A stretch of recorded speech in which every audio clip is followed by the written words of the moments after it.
Senga bo'lgan xumorim alday, suratingga qarab olindim. Bilsang yurak qilmoqsa talab, bugun seni juda sog'indim. Hasratimga dengizlar guvoh, osmondagi yulduzlar guvoh. Sağınışım bo'lsa-da gunoh, bugun seni juda sog'indim.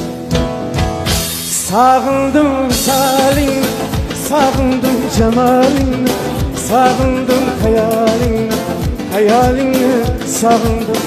Sog'indim salingni, sog'indim jamolingni, sog'indim xayolingni, xayolingni sog'indim.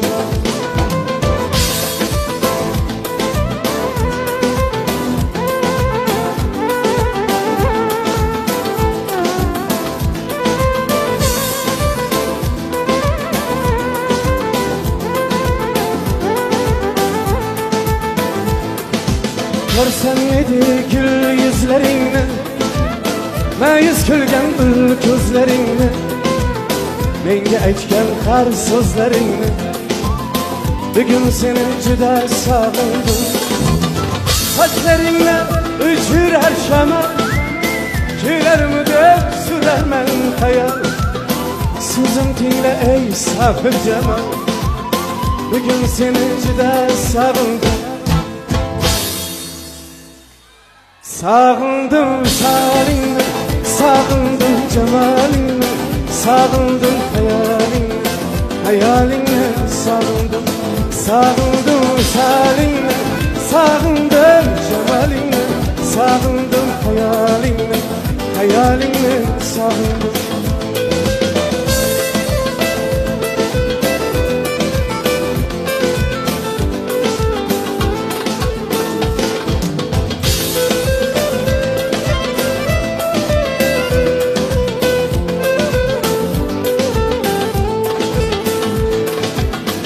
Arasını hiç koymasan ham,